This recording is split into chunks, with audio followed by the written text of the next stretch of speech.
Screen दिख रही है? स्क्रीन दिख रही है ना? दिख रही है। ओके। तो अभी तक हमने जो भी राउटिंग के बारे में पढ़ा, स्टैटिक राउटिंग के बारे में पढ़ा, और IPv4 सबनेटिंग सब भी देखा। तो स्टैटिक राउटिंग में हमने ये देखा था कि अगर दो इनडायरेक्टली कनेक्टेड नेटवर्क्स हैं या फिर राउटर्स हैं, ठीक है, उनके बीच में हमें एक स्टैटिक राउटिंग करना पड़ता है। स्टैटिक राउटिंग मतलब मैनुअल राउटिंग करना पड़ता है। मैनुअली उनके बीच में एक राउट क्रिएट करना पड़ता है कि अगर R1 को R4 और R3 तक पहुंचना है तो कैसे जा सकता है। तो हमने देखा था दो तरीके थे।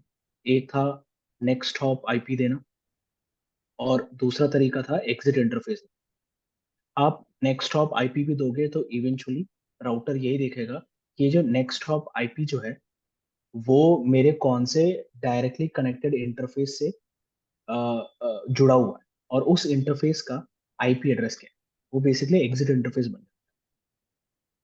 तो स्टैटिक राउटिंग तो हम तब कर सकते हैं जब हमारे पास कम राउटर्स हैं या कम नेटवर्क्स हैं या फिर कम कनेक्टिविटी है।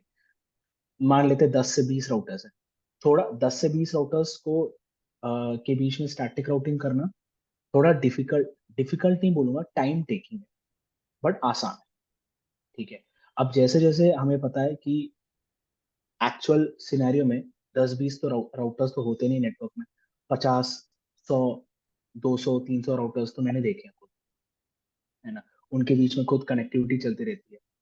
अब इन सभी राउटर्स के बीच में अगर मुझे क्या बोलते हैं कनेक्टिविटी करवाना है, तो मैं बैठ के अगर मैनुअल कॉन्फ़िगरेशन करने बैठा तो बहुत ही ज्यादा टाइम लगने वाला। तो बहुत ज्यादा टाइम लगेगा, साथ ही साथ हम ह्यूमन है, एरर होने के चांसेस ज्यादा है, जिसकी वजह से हम अगर 200 राउटर्स के बीच में कनेक्टिविटी करने गए तो चांसेस 99% चांस ये है कि हम हमसे कुछ ना कुछ मिस्टेक होगा। मिस्टेक कॉन्फ़िगरेशन मिस्टेक हो सकता है। मिस्टेक में कॉन्फ़िगरेशन मिस्टेक हो सकता है, या फिर हम कुछ मिस कर, मतलब दो राउटर्स की कनेक्टिविटी हम मिस कर जाए, है ना। तो कुछ भी हो सकता है ना। गलत IP एड्रेस हो सकता है, गलत IP एड्रेस हो सकता है, गलत कॉन्फ़िगरेशन हो सकता है, दो राउटर्स के बीच में हमने कॉन्फ़िगरेशन मिस कर दे, ये भी हो सकता है। तो जिसकी वजह से हमने सोचा कि हम जाएंगे डायनेमिक राउटिंग की तरफ। डायनेमिक राउटिंग का मतलब ये होता है कि हम राउटिंग प्रोटोकॉल या फिर डायनेमिक राउटिंग प्रोटोकॉल की अगर मैं बात करूं, तो डायनेमिक राउटिंग प्रोटोकॉल का मतलब ये होता है कि हमें फर्स्ट एंड फॉरमोस्ट कंडीशन, हमें अ, दो राउटर्स के बीच में कनेक्ट, दो इनडायरेक्टली कनेक्टेड राउटर्स के बीच में कनेक्टिविटी करवानी है। ठीक है। उनके लिए पहला कंडीशन ये है, सॉरी,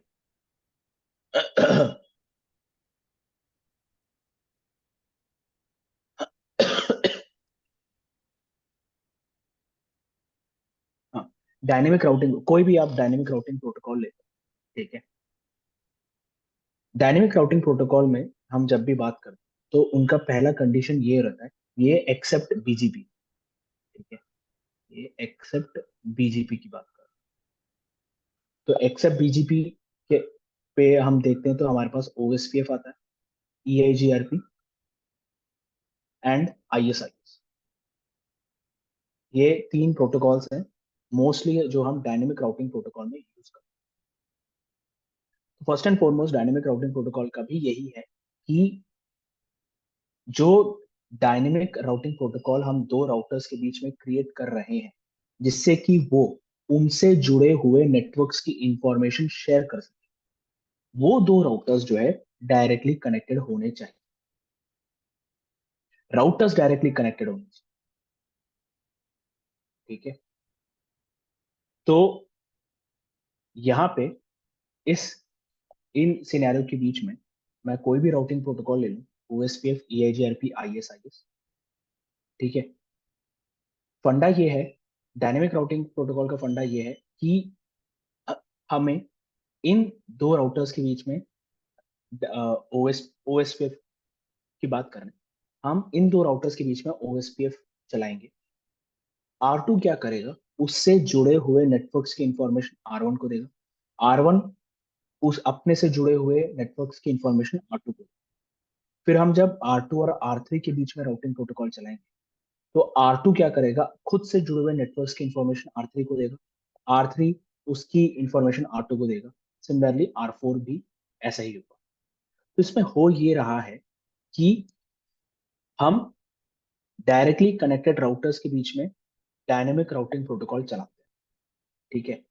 दूसरा, कॉन्फ़िगरेशन करना पड़े हमें, कॉन्फ़िगरेशन मैन्युअली करना पड़ेगा। किसकी configuration has to be done? किसकी कॉन्फ़िगरेशन?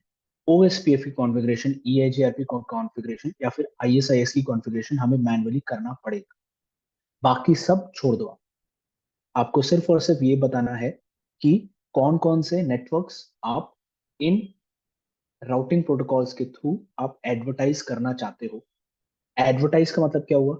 मैंने R1 को बोला कि तुमसे जुड़े हुए नेटवर्क्स की इंफॉर्मेशन तुम R2 को दो। उसने एडवर्टाइज किया R2 को। R2 वो नेटवर्क्स को एडवर्टाइज करेगा R3 के पास। R3 वही नेटवर्क्स को एडवर्टाइज करेगा R4 के पास। तो हुआ इवेंचुअली ये कि R4 को R1 से जुड़े हुए नेटवर्क्स की इंफॉर्मेशन आ गई। सिमिलरली R4 भी यही करेगा। मैं R4 को बोलूंगा कि भाई इस नेटवर्क की इंफॉर्मेशन तुम एडवर्टाइज करो, तो वो R3 को देगा। R3 R2 को देगा। R2 R1 को देगा। तो बेसिकली हो ये रहा है कि मैं वो राउटिंग प्रोटोकॉल दो राउटर्स के बीच में चला रहा हूँ, बट वो इंफॉर्मेशन या फिर जो नेटवर्क के बारे में जो शेयर करेंगे इंफॉर्मेशन, जरूरी नहीं है कि वो उनसे खुद ओरिजिनेट हुए। मतलब यहाँ पे R4 पे X नेटवर्क है मान लेते हैं। R4 पे X नेटवर्क है, तो R4 को मैंने बोला कि भाई इस नेटवर्क की इंफॉर्मेशन तुम OSPF के थ्रू एडवर्टाइज करो। तो R4 क्या करेगा, उसकी इंफॉर्मेशन R3 को देगा। अब R4 और R3 के बीच में मैंने OSPF चलाया, इस वजह से R4 R3 को इंफॉर्मेशन देगा। फिर मैं R2 और R3 के बीच में OSPF चलाऊंगा, तो R3 इस X नेटवर्क की इंफॉर्मेशन R2 को देगा। अब इन दोनों के बीच में जब OSPF चलाऊंगा तो R2 जो है वो इंफॉर्मेशन R1 को देगा। तो हो ये रहा है कि नेटवर्क, ये जो X नेटवर्क है वो R3, R2 और R1 से कनेक्टेड नहीं, वो है एक्चुअली R4 से कनेक्टेड, बट उसकी इंफॉर्मेशन राउटिंग प्रोटोकॉल के थ्रू R1 तक आई है। ठीक है। तो इसलिए पहला कंडीशन मैंने बोला था, हम राउटिंग प्रोटोकॉल जो है डायरेक्टली कनेक्टेड राउटर्स के बीच में चलाते हैं, और जो भी राउटिंग प्रोटोकॉल चूज कर रहे हैं उसको हमें मैन्युअली कॉन्फ़िगर करना पड़ेगा।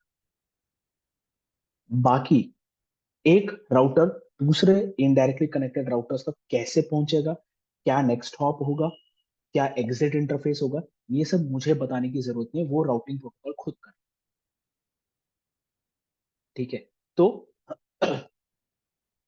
इसी कारण से हमने डायनेमिक राउटिंग प्रोटोकॉल चूज किया कि अगर मेरे पास पहला बहुत सारे राउटर्स हैं, मैन्युअली बैठ के करना मेरे लिए टफ है, मेरे पास मिस्टेक्स हो सकते हैं।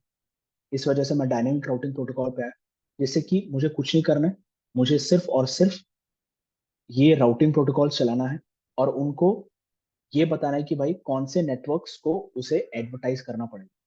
ये एडवर्टाइजमेंट मुझे मैन्युअली करना पड़ेगा और दो राउटर्स, डायरेक्टली कनेक्टेड राउटर्स के बीच में करना पड़ेगा।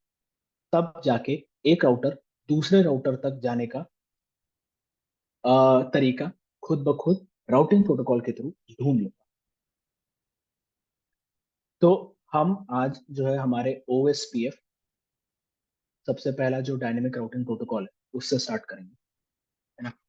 तो OSPF का फुल फॉर्म है ओपन शॉर्टेस्ट पाथ फर्स्ट।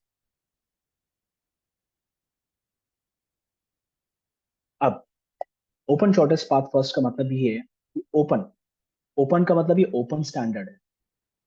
ठीक है, ये किसी का प्रोप्राइटरी नहीं है। ठीक है, कोई भी वेंडर ओएसपीएफ को यूज कर सकता है, इस वजह से इसको ओपन बोला गया। ओपन मतलब ओपन स्टैंडर्ड, वेंडर फ्री। ठीक है, तो दूसरे अगर हम प्रोटोकॉल्स देखें, ईआईजीआरपी। ईआईजीआरपी फिलहाल सिस्को प्रोप्राइटरी है। थोड़ा बहुत उसके कुछ कुछ फीचर्स ओपन स्टैंडर्ड है, बट पूरा ईआईजीआरपी ओपन स्टैंडर्ड नहीं है।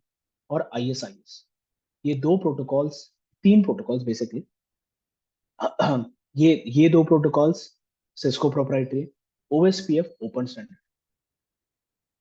ठीक है, अब ओएसपीएफ में शॉर्टेस्ट पाथ फर्स्ट या फिर एसपीएफ। ये शॉर्टेस्ट पाथ फर्स्ट जो है बेसिकली एक एल्गोरिथम है। इस एल्गोरिथम का नाम है डाइक्स्ट्रा एल्गोरिथम।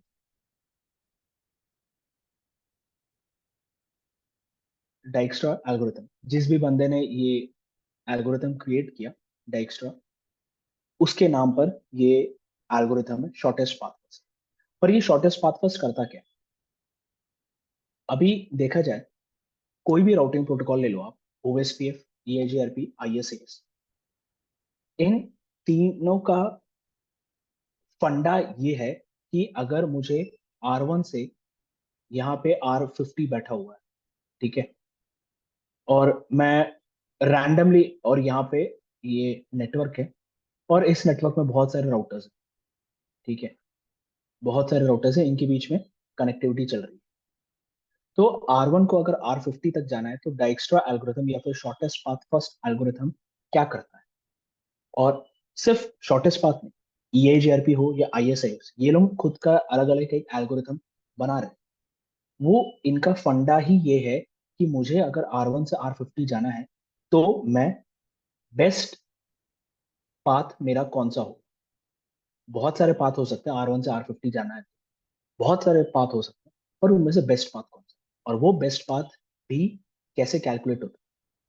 शॉर्टेस्ट होना चाहिए, सबसे जल्दी से जल्दी पहुंच सकूं, है ना, सबसे कम टाइम में मैं वहां R1 से R50 पहुंच सकूं, पहला कंडीशन। दूसरा कंडीशन ये, मेरी कॉस्ट, वो पाथ जो भी मैं चूज कर रहा हूँ, शॉर्टेस्ट होना चाहिए, और उसकी कॉस्ट डेस्टिनेशन तक पहुंचने की कम होनी चाहिए। ये है डायनेमिक राउटिंग प्रोटोकॉल का फंडा। पहला तो यही है कि मैं मैनुअल कॉन्फ़िगरेशन के बारे में, ऑटोमेटिक कॉन्फ़िगरेशन चल रहे हैं। मैनुअल कॉन्फ़िगरेशन मतलब मैनुअली उसको बताना है कि भाई तुमको ये डेस्टिनेशन जाना है, तो ये नेक्स्ट हॉप अभी चूज करना पड़ेगा, या फिर ये एग्जिट इंटरफेस चूज करना पड़ेगा। ये मुझे करने की जरूरत नहीं, ये डायनेमिक राउटिंग प्रोटोकॉल करेगा, पहला उसका यूज। दूसरा यूज, वो शॉर्टेस्ट पाथ आपके लिए ढूंढेगा, और उस शॉर्टेस्ट पाथ में सबसे कम कॉस्ट वाला पाथ। ये तीनों क्राइटेरिया अगर सेट हुए, उसी क्राइटेरिया में ईआईजीआरपी, आईएसआईएस और ओएसपीएफ चल। अब इन तीनों प्रोटोकॉल का बेस्ट पाथ सिलेक्शन का क्राइटेरिया अलग होता है। ठीक है, बेस्ट पाथ का चूज करने का तरीका अलग होता है ना।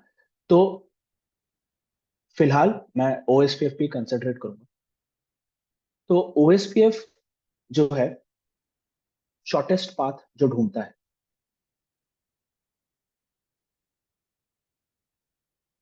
ओएसपीएफ जो शॉर्टेस्ट पाथ, एक सोर्स से एक डेस्टिनेशन तक जाने के लिए जो शॉर्टेस्ट पाथ ढूंढता है, वो एक मेट्रिक बोलते हैं हम उसको, वो एक मेट्रिक के जरिए ढूंढता है, और उस मेट्रिक को हम बोलते हैं कॉस्ट।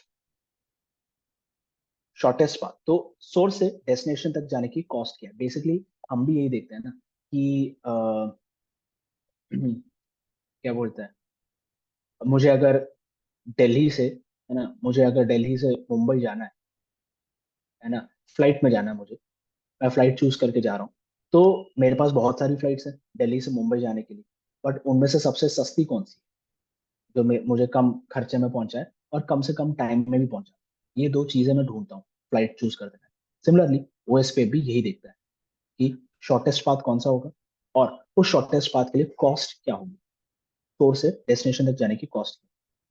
और ये कॉस्ट के बारे में हम थोड़ी देर से डिस्कस करें, पर फिलहाल हम ओएसपीएफ के बारे में और जान लेते हैं। ओएसपीएफ एक लेयर 3 प्रोटोकॉल है। OSI लेयर के लेयर 3 पे चलता है, लेयर 3 प्रोटोकॉल है। और ये दो मल्टीकास्ट एड्रेस यूज करता है, जो कि है 224.0.0.5 और 224.0.0.6। ये 5 कब यूज करता है और ये 6 कब यूज करता है, ये हम बाद में देखें। ठीक है।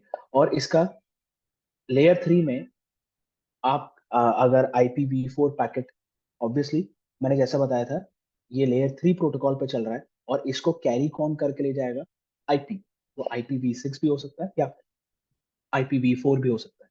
तो IPv4 या फिर IPv6 के हेडर में इसका प्रोटोकॉल नंबर होता है 80, 88 या फिर 89 होता है शायद, इतना मुझे ध्यान आ रहा है, चेक कर लेंगे, है ना। 89 इसका प्रोटोकॉल नंबर होता है, मैं फटाक से चेक भी कर लेता हूँ।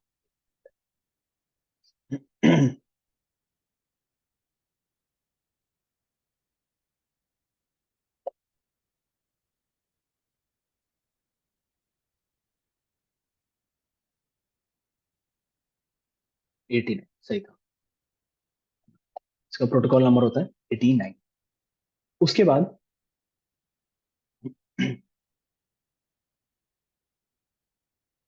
अब ये OSPF जो है, अ, एक प्रोटोकॉल नंबर 89 यूज करता है और मल्टीकास्ट 224.0.0.5 और 0.0.6 पे चलता है, लेयर 3 प्रोटोकॉल है।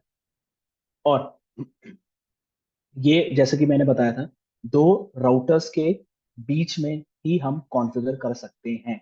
दो इनडायरेक्टली कनेक्टेड राउटर्स के बीच में हम कॉन्फ़िगर इसको नहीं कर सकते।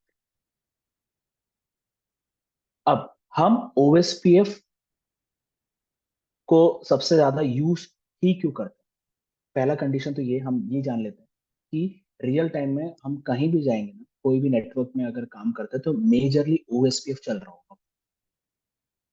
तो majority of the service provider OSPF को क्यों प्रेफर करते हैं, ये जानते हैं। पहला कंडीशन ये, कंडीशन नहीं, पहला रीजन ये ओपन स्टैंडर्ड है ना। ऑब्वियसली हमारे पास अगर एयरटेल का नेटवर्क देख लें, एयरटेल के पास ऑब्वियसली बहुत सारे वेंडर प्लेटफॉर्म्स होंगे। सिस्को भी चला रहा होगा, जूनिपर भी चला रहा होगा, नोकिया का भी चला रहा होगा, IBM का भी चला रहा होगा, अरूबा का चला रहा होगा, वो और बहुत सारे लोकल लोकल डिवाइसेस के भी चला रहा होगा, ब्रांड के भी, ब्रांडेड भी चला रहा होगा, लोकल ब्रांड के भी चला रहा होगा। तो अब उन सभी के बीच में अगर उसको कोई राउटिंग प्रोटोकॉल चलाना है, तो यहाँ पे अगर सिस्को कनेक्टेड है ना, और यहाँ पे जूनिपर कनेक्टेड है, उसके पास उसी का उसके खुद के डिवाइसेस। अब इन दोनों के बीच में अगर मैं कोई ऐसा राउटिंग प्रोटोकॉल चला लूं जो सिस्को सिस्को जानता है पर जूनिपर नहीं जानता, यहाँ तो दिक्कत हो जाएगी। और चलो मान लेते हैं कि फिर जूनिपर यहाँ पे फिर एक अरूबा का या फिर HP, है ना, अरूबा या फिर HP, उनका डिवाइस लगा हुआ है। तो अब मुझे क्या करना पड़ेगा, कोई एक ऐसा प्रोटोकॉल ढूंढना पड़ेगा जो इन इसके बीच में चले, फिर इसके बीच में चले। ठीक है। उसके बाद मुझे क्या करना पड़ेगा, इन दोनों को रीडिस्ट्रीब्यूट करना पड़ेगा, क्योंकि दो अलग अलग प्रोटोकॉल्स हैं। तो होगा ये कि अलग अलग वेंडर्स जो है अलग अलग राउटिंग प्रोटोकॉल्स प्रेफर करते हैं, और OSPF ओपन स्टैंडर्ड होने के बजाय सब वेंडर्स पे चलता है, इस वजह से रियल टाइम में मेजरली हम OSPF को ही देखेंगे। दूसरा, ठीक है, इवन एंटरप्राइज साइड में, क्योंकि अभी हम एनकोर NRC पढ़ रहे हैं ना, तो एंटरप्राइज, ठीक है, वर्सेस सर्विस प्रोवाइडर, हम अगर यूजुअली देखें तो एंटरप्राइज साइड में हमें मेजरली EAGRP देखें और सर्विस प्रोवाइडर साइड में OSPF देखें, ये भी हम देखते हैं। द रीजन इज, जब भी हम एंटरप्राइज की बात कर रहे हैं, तो एंटरप्राइज में फिर से हम देख लेते हैं कि एक डेटा सेंटर मान लें, data centre is a big enterprise. ठीक है, उसमें बहुत सारे सर्वर्स हैं, है ना, सर्वर्स भी लगे हैं, स्विचेस भी हैं, राउटर्स भी हैं, और उससे कनेक्टेड PCs भी कनेक्टेड होते हैं, तो वो उसका खुद का एक एंटरप्राइज बना के रखा है। ठीक है।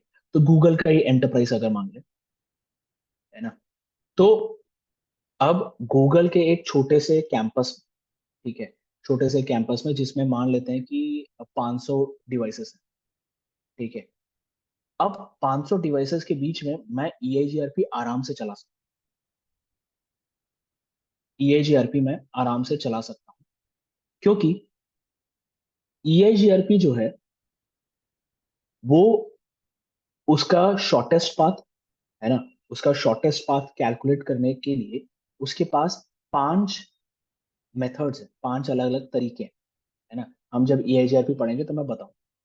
तो उसके पास 5 मैट्रिक्स है, बेसिकली देखा जाए EIGRP के पास 5 अलग अलग मैट्रिक्स हैं, जिससे कि वो दो डिवाइसेस, नेटवर्किंग डिवाइसेस के बीच में बेस्ट पाथ 5 अलग अलग मैट्रिक के कॉम्बिनेशन से फाइंड आउट कर सकता है। बट OSPF के पास सिर्फ एक ही मैट्रिक है, वो है बेसिकली शॉर्टेस्ट पाथ, कि भाई यहां से आ जाने के लिए शॉर्टेस्ट क्या है और उसकी कॉस्ट क्या है, बस।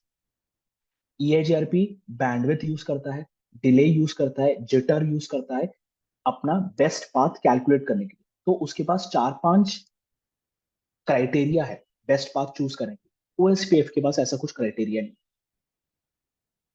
ठीक है।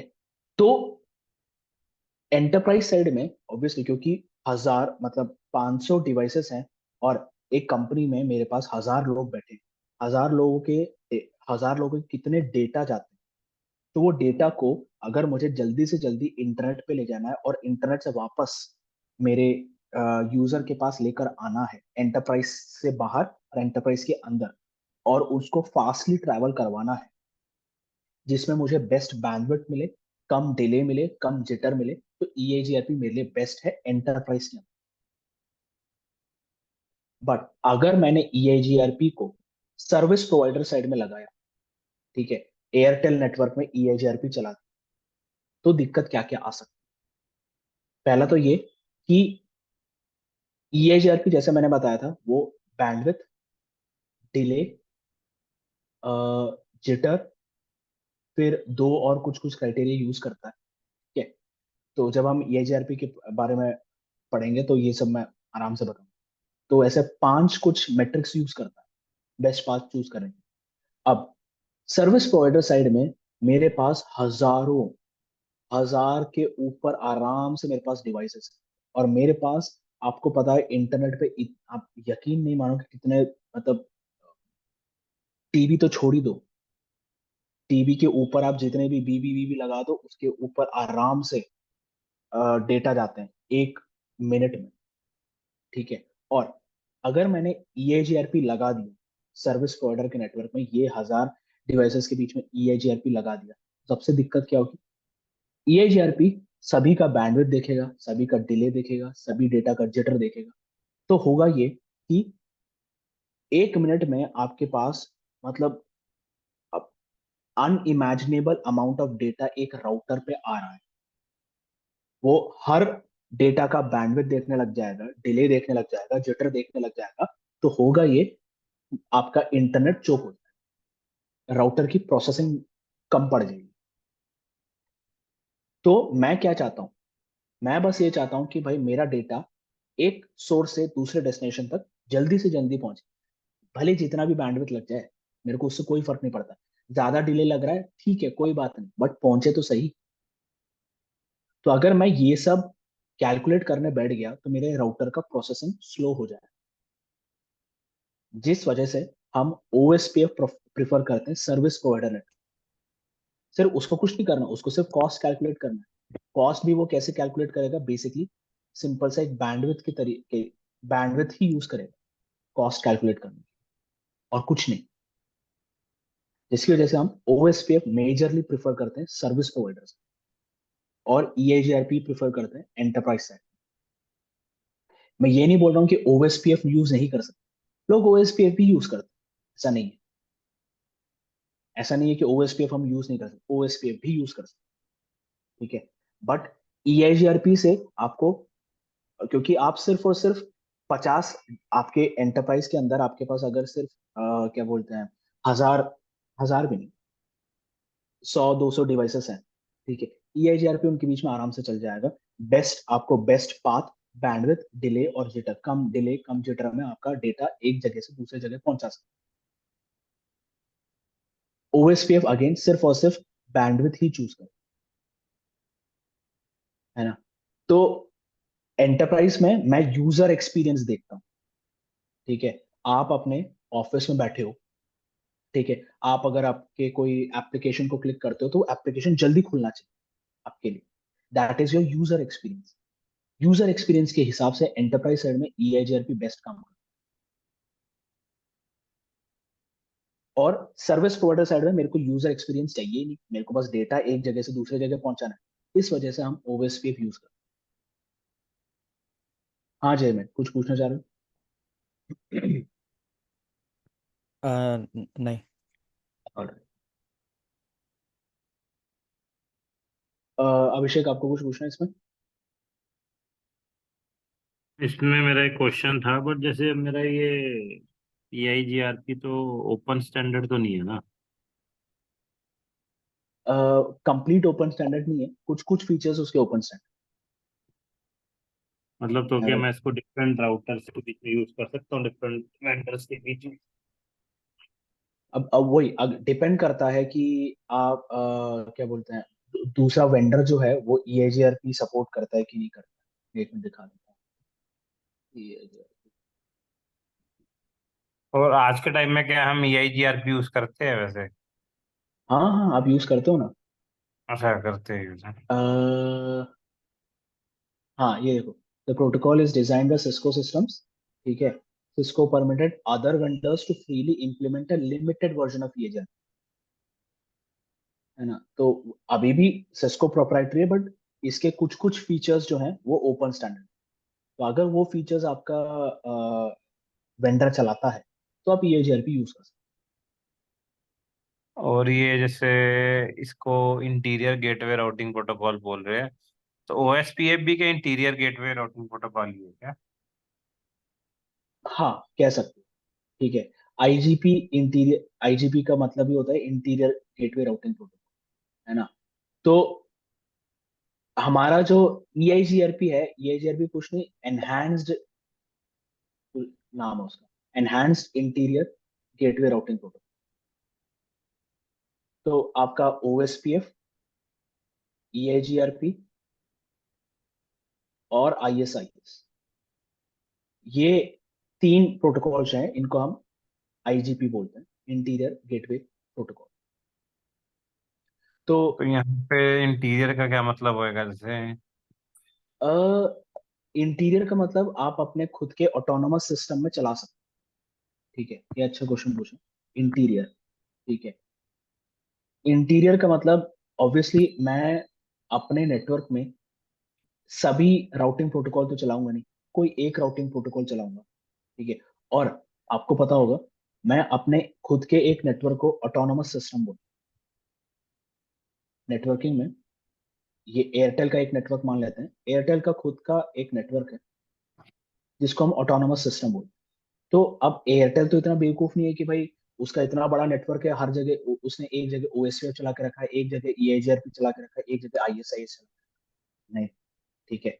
तो अगर मैं इनमें से कोई भी एक प्रोटोकॉल चलाता हूँ ओएसपीएफ, तो होगा ये ओएसपीएफ जो है उसके ऑटोनोमस सिस्टम में इंटरनली चल रहा है या फिर इंटीरियरली चल रहा है ना। और अगर उसको दूसरे एक ऑटोनोमस सिस्टम के पास जाना है, ठीक है, मान लेते हैं ये टाटा का नेटवर्क है ना। ऑटोनोमस ये सिस्टम किसको कह रहे हो आप? मान लो कि हर एक ऑपरेटर का को हम एक ऑटोनोमस सिस्टम डिफाइन करेंगे। हाँ, और वो ऑटोनोमस सिस्टम जो है अपने अंदर के राउटर्स को कनेक्ट करने के लिए कौन सा राउटिंग प्रोटोकॉल चल रहा है, इंटीरियरली, इंटरनली या फिर इंटीरियरली, अपने राउटर्स को कनेक्ट करने के लिए कौन सा राउटर, कौन सा प्रोटोकॉल यूज कर रहा है। मान लेते हैं यहाँ पे ये चार राउटर, मान, इन चारों राउटर को कनेक्ट करने के लिए एयरटेल कौन सा प्रोटोकॉल यूज कर रहा है, मान लेता हूँ आईएसआईएस। तो आईएसआईएस उसके लिए आईजीपी हो गया। क्यों? आईजीपी इंटीरियर, वो अपने ऑटोनोमस सिस्टम में इंटीरियर में चला रहा है, इस वजह से उसका नाम इंटीरियर। गेटवे प्रोटोकॉल, क्योंकि कोई ना कोई राउटर, कोई ना कोई राउटर उसके ऑटोनोमस सिस्टम से उसको बाहर ले जाए, इसके डेटा को बाहर ले जाए। ठीक है, ये अगर चार राउटर इसके एज डिवाइसेस हैं, तो वो एज डिवाइसेस से राउटर डेटा जो है बाहर जाएगा, तो गेटवे भी हो जाता है कभी कभार। इस वजह से इनको आईजीपी, इंटरनल गेटवे प्रोटोकॉल या इंटीरियर गेटवे प्रोटोकॉल बोलते हैं। मतलब अब आईजीपी कह रहे हो आप, with in the network connect करेगा आप इंटरनल नेटवर्क। करेक्ट। दो नेटवर्क को कनेक्ट करने के लिए हमारे पास बीजीपी है। और हम दो, इनको दोनों को एक एक एएस नंबर देंगे, जो ऑटोनोमस सिस्टम आपने बोला। हाँ वो बीजीपी में, वो बीजीपी में, नहीं नहीं, बीजीपी मेरा में। भी इसका क्वेश्चन यही है कि जैसे मैंने एक टाटा को एक एएस ऑटोनोमस सिस्टम दे दिया, और हम्म। एयरटेल एक अलग मेरा ऑटोनोमस सिस्टम होएगा, करेक्ट? करेक्ट। ओके ओके, तो इसमें आप इन दोनों को हम एक एएस नंबर डिफाइन करेंगे। वो टाटा खुद ब खुद डिफाइन, टाटा अपने आप को एएस नंबर डिफाइन नहीं करे। अच्छा। टाटा जब ओएसपीएफ चला रहा होगा, है ना, वो अपने आप को एक नंबर क्यों डिफाइन करेगा? मतलब आप समझ लो, टाटा को आप एक घर समझ लो, आपका घर ही समझ लो, ठीक है। आप अपने घर वालों को नंबर क्यों दोगे कि भाई तू ये है, ये है, ये है? ऐसा नहीं करोगे ना। आपको वो घर कब देना, आप अपने घर वालों को नंबर क्यों दोगे? जब वो डेटा आपके घर से बाहर जाए, ठीक है, नहीं, तभी तो आप ये अपना एएस एड्रेस नंबर लगाते फिर हो। डिफाइन कौन करता है? कोई डिफाइन नहीं करता। अब जैसे कि ये मान लेते हैं, ये डिफाइन कोई नहीं करता, डिफाइन करने की जरूरत पड़ती है। जैसे कि यहाँ पे एक यूजर है, ठीक है, वो टाटा का यूजर है, ठीक है। अब यहाँ पे एक यूजर है, वो एयरटेल का यूजर, ठीक है। अब होगा ये डेटा जब टाटा के पास आएगा, टाटा को पता है ये यूजर तो मेरा यूजर है, ठीक है। वो वो उस डेटा में, ठीक है, वो उस डेटा में कुछ भी टैग नहीं करेगा, क्योंकि उसको पता है कि वो उसका खुद का बंदा है, ठीक है। वो उसको कुछ टैग नहीं करे, जैसे कि वीलैन, ठीक है। वीलैन, एक्सेस वीलैन में उसको पता है कि ये मेरा बंदा है, ये तो एक्सेस वीलैन है, इसको मेरे को टैग करने की जरूरत नहीं, और वो इन्फॉर्मेशन सीधे सीधे आगे भेज देंगे। बट जब टाटा और एयरटेल के बीच में डेटा कम्युनिकेशन होगा, टाटा बोलेगा मेरे तरफ से जो भी डेटा आ रहा होगा, ठीक है, उस पे उस पे ये सब नेटवर्क्स होंगे, ठीक है। मान लेते हैं ये 10 नेटवर्क है, ये 20 नेटवर्क है, ठीक है। मेरे से आने वाले डेटा सब 10 नेटवर्क के डेटा होंगे। टाटा कुछ टैग करके भेजने नहीं वाला, वो बस उसको बता देगा कि भाई इन दोनों के बीच, इन दोनों के इंजीनियर्स जब एक दूसरे से बात कर रहे होंगे, वो बोलेगा मेरे तरफ से आने वाला डेटा के नंबर्स जो है, उनका आईपी एड्रेस 10 से स्टार्ट होने। तो एयरटेल क्या करेगा, ये 10 नेटवर्क्स को अपने अंदर इस आईएसआईएस में एडवर्टाइज करेगा। वो आईएसआईएस में बोलेगा कि भाई अब वहां से आने वाले नेटवर्क जो 10 है। तो अब इन सभी राउटर्स के बीच में आईएसआईएस चल रहा है, और वो ये 10 नेटवर्क को आपस में एक्सचेंज कर लेंगे, और फाइनली वो डेटा जो है इसके पास आ जाएगा। सिमिलरली ये 20 नेटवर्क जो है आईएसआईएस अपने, सॉरी, एयरटेल जो है आईएसआईएस के थ्रू अपने इंटीरियरली शेयर करेगा। साथ ही साथ वो टाटा को बोलेगा मेरी तरफ से आने वाले जो डेटा है उन पे आईपी एड्रेस होगी 10। तो टाटा क्या करेगा, ये 20 एड्रेस को अपने इंटीरियरली शेयर करेगा, ताकि बाई डायरेक्शनल फिर कम्युनिकेशन हो सके। इस पे कोई टैगिंग नहीं चलती, इस पे ऑटोनोमस सिस्टम को मैं एक नंबर दे दिया, ये नंबर दे दिया, वो नंबर दे दिया, ऐसा कुछ भी नहीं चलता। डेटा में कुछ भी नहीं चलता। कॉन्फ़िगरेशन में हम दे देते हैं ताकि कॉन्फ़िगरेशन इजी हो जाए हमारे लिए, बट एज सच डेटा पे कोई टैग नहीं लगता, पीडीओ में कोई टैग लग के नहीं जाता। नहीं, मेरा क्वेश्चन है कि जनरली जैसे मैंने देखा इन प्रोटोकॉल्स में एएस नंबर डिफाइन करते हैं। एएस नंबर सिर्फ बीजीपी को, अच्छा, बाकी में नहीं रहता, इनमें नहीं रहेगा, ओके। ओएसपीएफ, ईएजीआरपी, आईएसएस में कोई भी एएस वो नहीं लगता। ये तो मैंने एग्जांपल में बताया कि ओके टाटा खुद एक एएस है ना, वो एक खुद का एक सिस्टम है, वो इंडिपेंडेंट एक सिस्टम है। इंडिपेंडेंट सिस्टम को ही मैं ऑटोनोमस सिस्टम बोलता हूँ। एयरटेल खुद एक ऑटोनोमस सिस्टम है, टाटा खुद एक ऑटोनोमस सिस्टम है।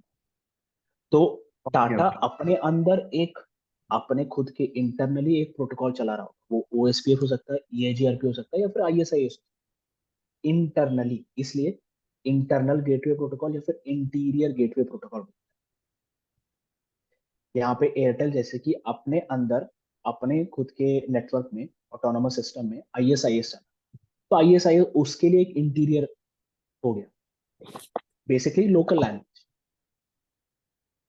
ठीक है, मैं अपने घर में तमिल बोलता हूँ, ठीक है, तमिल मेरा इंटरनल लैंग्वेज हो गया, मेरा घर का लैंग्वेज हो, ठीक है। अब उसके बाद मेरे सामने वाले, मेरा जो नेबर है ना, नेबर जो है वो मराठी बोलता है, तो मराठी उसके लिए इंटरनल लैंग्वेज हो, मराठी उसके लिए इंटरनल लैंग्वेज हो। और ऑब्वियसली फिर हम दोनों जब बात करते हैं, हिंदी में बात करते हैं, क्योंकि वो कॉमन लैंग्वेज हो गया, तो बेसिकली ये हो गया मेरा बीजी,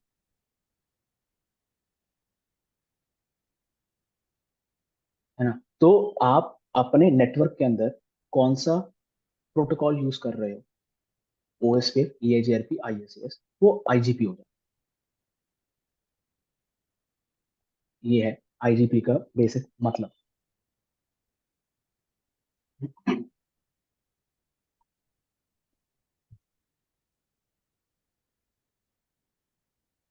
आगे बढ़े।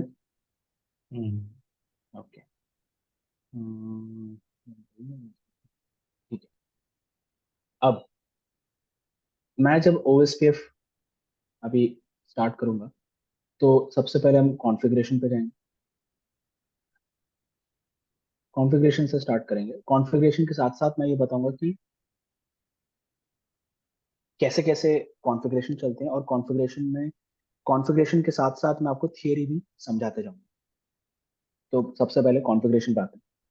तो अगर मुझे दो राउटर्स के बीच में OSPF चलाना है, दो राउटर मान लेते हैं, R1 और R2 ना, और R1 पे एक लूप बैक है 1.1.1.1, और R2 पे एक लूप बैक है 2.2.2। अच्छा, मैंने लूप बैक के बारे में बताया। लूप बैक एड्रेस बेसिकली देखा जाए तो एक इमेजिनरी एड्रेस होती है, इमेजिनरी एड्रेस होती है, और इमेजिनरी और इंटरनल एड्रेस होता है, इमेजिनरी और इंटरनल एड्रेस होता है। रियल टाइम में हम इस लूप बैक एड्रेस को कभी भी पब्लिक में या फिर प्राइवेट, पब्लिक नेटवर्क में या फिर इवन प्राइवेट नेटवर्क में एडवर्टाइज कभी नहीं करते, है ना। तो इसको हम मान सकते हैं हमारा एक निकनेम जैसे, निकनेम जैसे मान सकते हैं। तो जैसे कि ऑफिस में मुझे लोग लक्ष्य से जानते हैं, बट मेरा पूरा नाम लक्ष्मीकांत है ना। तो देखा जाए तो लक्ष्य को आप मेरा निकनेम मान सकते हो, ठीक है। तो आपको अगर मुझे रीच आउट करना है, तो आप मुझे लक्ष्य बुलाओगे तो मैं सुनूंगा, ठीक है। बट ऑफिशियली मेरा नाम लक्ष्मीकांत है, तो आप मेरे से अगर कुछ भी ऑफिशियल कम्युनिकेशन कर रहे हो, तो आप लक्ष्मीकांत से करोगे, ठीक है। लक्ष्मीकांत से करोगे, आपको कुछ भी ऑफिशियल डेटा भेजना है मुझे, तो आप लक्ष्मीकांत को भेजोगे। बट अगर आपको सिर्फ नाम बोलना है लक्ष्य, तो मैं सुनूंगा। बट आप मेरे से कुछ ऑफिशियल कम्युनिकेशन करोगे, मैं बोलूंगा कि भाई प्रॉपर मेरा लक्ष्मीकांत PS ये एड्रेस पे भेजोगे या फिर ये नाम लिख के भेजोगे तो मेरे पास आए, क्योंकि this is what my government ID says. Government ID में लक्ष्य नहीं है मेरा, तो लक्ष्य तो मैंने अपने आप को दिया है, that is my nickname. Similarly loop back भी एक निकनेम होता है, हम ये राउटर्स पे असाइन कर सकते हैं, लूप बैक एड्रेसेस हम ये असाइन कर सकते हैं। और ये लूप बैक एड्रेसेस जैसे मैंने बताया था कि मैं अपने आप को इंट्रोड्यूस करने के लिए बताऊंगा, OSPF, EIGRP और ISIS, ठीक है। ये सभी प्रोटोकॉल जो है लूप बैक एड्रेसेस यूज करते हैं एक दूसरे को इंट्रोड्यूस करने के लिए। इस बात को ध्यान रखना बस, मैं आगे बताऊंगा कि ये लूप बैक एड्रेसेस कैसे कैसे काम हो। फिर से मैं बता देता हूँ, R1 पे जब R1 पे और R2 पे जब मैं एक लूप बैक एड्रेस क्रिएट करता हूं और कोई भी राउटिंग प्रोटोकॉल चलाता हूं, तो R1 अपने आप को अपने लूप बैक एड्रेस से इंट्रोड्यूस करता है। ये बोलता है कि मेरा लूप बैक एड्रेस, हाय मैं हूं 1.1.1. R2 भी यही बोलेगा, हाय मैं हूं 2.2.2. ठीक है, ये सिर्फ इन्होंने इंट्रोडक्शन दिया। उसके बाद जितना भी डेटा डेटा है हमारा ऑफिशियल कम्युनिकेशन, जो भी डेटा ऑफिशियली कम्युनिकेशन होगा वो इनके इंटरफेस आईपी पे जाएगा। सिर्फ ये बात अभी ध्यान रखना, कंफ्यूज मत हो, सब ये ध्यान रखना। ठीक है, अब मैं जैसे बता रहा था, R1 और R2 है, इन दोनों पे मैंने एक लूपबैक एड्रेस क्रिएट किया 1.1.1.1 और R2 पे 2.2.2। तो जब मुझे, हाँ यहाँ पे 12.0.0.1 और ये है 12.0.0.2। ठीक है, अब जब मैं R1 पर OSPF चलाऊंगा या फिर R2 पे OSPF चलाऊंगा, तो बहुत सिंपल सी कमांड है। सबसे पहले मैं लिखूंगा राउटर OSPF 1। ठीक है, अब राउटर OSPF, इसका मतलब ये होता है कि मैं राउटर को बोल रहा हूं कि भाई तुम OSPF इनेबल करो। मैं राउटर को बोल रहा हूं कि भाई तुम OSPF इनेबल करो। और ये 1 क्या होता है, इस नंबर को हम बोलते हैं प्रोसेस आईडी। ठीक है, ये 1 से लेके 65535 तक कोई भी आप नंबर दे सकते। ठीक है, तो राउटर OSPF 1। अब ये प्रोसेस आईडी करता क्या है, उसका मैं एक एग्जांपल देता हूं।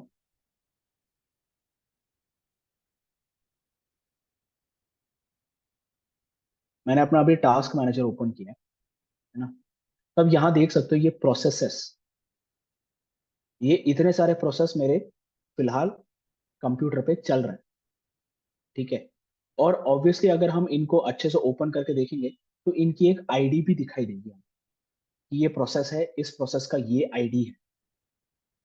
सिमिलरली राउटर OSPF 1 जब मैं चलाता हूं, तो OSPF प्रोटोकॉल जो है इस पर्टिकुलर कॉन्फ़िगरेशन को एक प्रोसेस नंबर दे देता है, वो है 1। और जब भी अगर हम R1 पे इसकी मेमोरी यूटिलाइजेशन देखें, इसकी मेमोरी यूटिलाइजेशन देखें, तो हम देख सकते हैं यहां पे लिखा रहेगा OSPF प्रोसेस नंबर 1। इसका मतलब ये है कि मैं एक राउटर पे मल्टीपल OSPF प्रोसेसेस चला सकता हूं। यहां पे मैं एक और लिख दूं, राउटर OSPF 2। तो अब राउटर ये आइडेंटिफाई कर लेगा कि उस पे दो OSPF चल रहे हैं, एक का है प्रोसेस नंबर 1, दूसरे का है प्रोसेस नंबर 2। जरूरी है 2 हो, मैं यहाँ पे 65535 भी लिखूं तो OSPF समझ जाएगा ये एक और प्रोसेस है जिसका नंबर है 6553। तो होगा ये, OSPF 1 की मेमोरी यूटिलाइजेशन अलग होगी, OSPF 65535 की मेमोरी यूटिलाइजेशन अलग होगी। डिपेंड करता है हमने क्या कॉन्फ़िगरेशन करके रखा है। सिमिलर जैसे कि टास्क मैनेजर मैंने ओपन करके दिखाया था कि यहाँ पे हम देखें तो क्रोम चल रहा है ना, क्रोम पे ये 9 विंडोज ओपन है, तो कुछ तो ओपन है। ठीक है, अब OSPF के हिसाब से देखें, यहाँ पे अगर मैंने ऐसे 9 OSPF प्रोसेसेस चला के रखे, तो यहाँ पे हर OSPF प्रोसेस की अलग अलग यूटिलाइजेशन मुझे दिखाई दी। अब वो यूटिलाइजेशन डिपेंड करता है कि मैं किस टाइप की कॉन्फ़िगरेशन कर रहा हूँ, कितने नेटवर्क्स चला रहा हूँ, कितने नेटवर्क मैंने एडवर्टाइज किए, कितने राउटर्स के साथ मैंने कनेक्टिविटी बना के रखी है, कितना डेटा आ रहा है इसमें, कितना डेटा जा रहा है, उस सब पे डिपेंड करता है। तो ये प्रोसेस आईडी उसी के लिए, राउटर के मेमोरी यूटिलाइजेशन को सेग्रीगेट करने की। तो कॉन्फ़िगरेशन में हम ऐसा लिखते हैं, राउटर OSPF 1। उसके बाद फिर मैं लिखता हूं नेटवर्क, है ना। अब ये नेटवर्क के बाद, नेटवर्क कमांड का मतलब ये होता है कि R1 से जुड़े हुए जितने भी नेटवर्क हैं उनको मैं एडवर्टाइज करना चाहता हूं। फिर से बोल रहा हूं, नेटवर्क कमांड से ये होता है कि मैं R1 को बोल रहा हूं, राउटर 1 को बोल रहा हूं कि तुमसे जितने भी जुड़े हुए नेटवर्क हैं उनको OSPF के थ्रू एडवर्टाइज करो। तो यहाँ पे मेरे पास दो नेटवर्क है, एक तो उसका खुद का 12 नेटवर्क जो इंटरफेस आईपी है, और दूसरा है 1.1.1. मैं सिर्फ 12 की बात कर रहा हूं अभी, ठीक है, क्योंकि वो उसका खुद का इंटरफेस आईपी। तो यहाँ पे मैं बोलूंगा 12 नेटवर्क, नेटवर्क एडवर्टाइज कर रहा हूँ, पूरा आईपी नहीं। नेटवर्क मैंने डाला 12.0.0.0। उसके बाद इसका जो सबनेट मास्क है या फिर एड्रेस मास्क है वो मैं लिखता हूँ 255.0.0.0। अब OSPF में हम जब नेटवर्क कमांड लिखते हैं, OSPF को जो एड्रेस मास्क है नहीं समझ में आता, 255.0.0.0 उसको नहीं समझ में, ठीक है।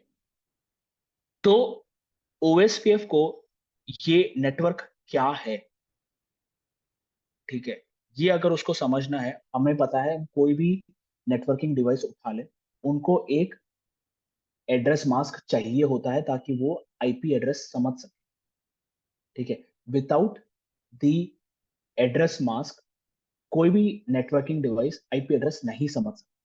और OSPF का प्रॉब्लम ये है कि ये ऐसे वाले एड्रेस मास्क उसको समझ में ही नहीं आते, 255.0.0.0 उसको नहीं समझ में आता। और OSPF के डेवलपर्स ने क्या किया, अब ये क्यों किया मुझे भी नहीं पता, ठीक है। उन्होंने कुछ नहीं किया, उन्होंने बस एड्रेस मास्क को रिवर्स कर दिया। रिवर्स का मतलब जहां भी जीरो है उसको 255 कर दिया, जहां भी 255 है उसको जीरो कर दिया। तो हम एड्रेस मास्क कैसे लिखते हैं, 255.0.0.0। उन्होंने क्या किया, ऐसे लिखने के बजाय लिखा 0.255.255.255, और इस चीज को नाम दे दिया wild card mask, wild card mask. तो OSPF के नेटवर्क कमांड में हम कभी भी एड्रेस मास्क नहीं लिखते, हम उसका रिवर्स फॉर्मेट लिखते हैं जिसको हम बोलते हैं वाइल्ड कार्ड मास्क। जहां भी जीरो है उस पर 255 कर दिया, जहां भी 255 है उसको जीरो कर दिया, ठीक है। 12.0.0.0, 0, 255.255.255, ये है इसका एड्रेस मास्क। उसके बाद हम एक एरिया लिखते हैं, एरिया और एरिया नंबर। ये एरिया और एरिया नंबर पे मैं बाद में डिस्कस करूंगा, ठीक है। ये एरिया क्या करता है, क्यों करता है, ये सब मैं बाद में डिस्कस, बट ये है इसका सिंटेक्स। सिंटेक्स में एक लाइन में फिर से लिख देता हूँ।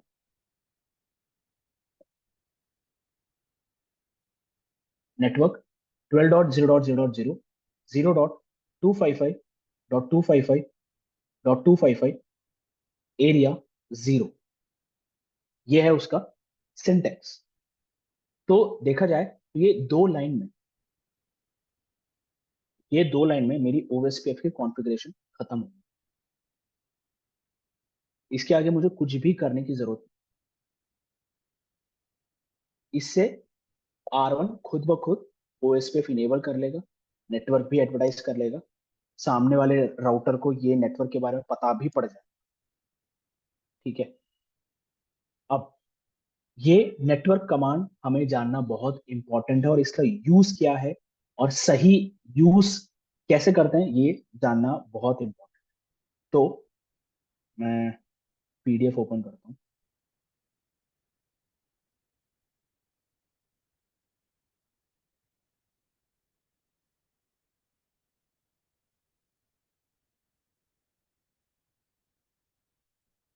अभी तक कुछ डाउट?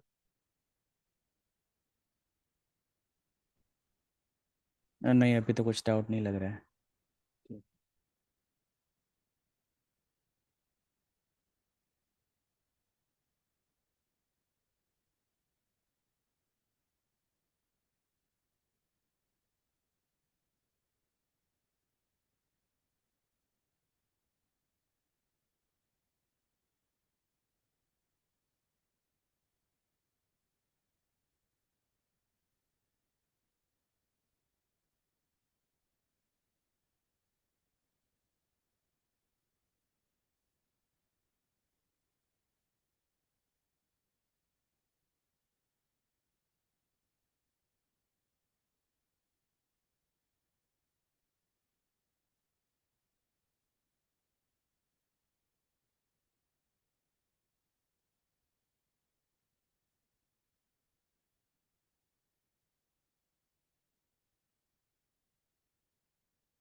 अभी हम ये नेटवर्क कमांड के बारे में थोड़ा और जान लेते हैं, क्योंकि ये बहुत इंपॉर्टेंट है कि ओएसपीएफ काम कैसे करता है जानने के लिए। तो ये जो नेटवर्क कमांड है वो बेसिकली दो चीजें करता है। सबसे पहला, वो डायनामिक डिस्कवरी ऑफ नेबर्स करता है। डायनामिक डिस्कवरी ऑफ नेबर्स, ठीक है। मतलब इस नेटवर्क कमांड से वो अपने नेबर्स को डिस्कवर करता है, ठीक है। और दूसरा, एडवर्टाइज द नेटवर्क कॉन्फ़िगर, ठीक है। तो इस नेटवर्क स्टेटमेंट से, ये जो मैंने नेटवर्क स्टेटमेंट लिखा है, उससे दो चीजें हो रही। वो पहले तो एक नेबर को डिस्कवर करेगा। वो कैसे डिस्कवर करेगा मैं बताऊंगा अभी थोड़ी देर में। दूसरा, इस नेटवर्क को वो अपने नेबर को एडवर्टाइज भी कर, ठीक है। और वो कैसे करता है ये इस कुछ एग्जांपल्स के थ्रू जानते हैं। तो सबसे पहला कमांड यहाँ पे इस डायग्राम में देखेंगे। इस डायग्राम के हिसाब से ये चल रहा है, और ये जो भी नेटवर्क कमांड चल रहे हैं वो इस राउटर पे है ना। तो इस पे इन्होंने राउटर ओएसपीएफ चलाया। राउटर ओएसपीएफ 1 2 3 जो भी कमांड, जो भी प्रोसेस आईडी देना था वो दिया। उसके बाद उन्होंने नेटवर्क कमांड दी। नेटवर्क कमांड में लिखा 10.1.0.0 0.0.255.255, ठीक है। अब यहां देखो, ये एड्रेस मास्क है 255.255.0.0, इसका रिवर्स है 0.0.255.25, ठीक है। ये है इसका रिवर्स। तो बेसिकली इस वाइल्ड कार्ड मास्क का मतलब क्या है और इस नेटवर्क कमांड का क्या मतलब है, ये देखो। तो कंसेंट्रेट करते हैं। 10.1.0.0 ये है नेटवर्क, और वाइल्ड कार्ड मास्क है 0.0.255.255।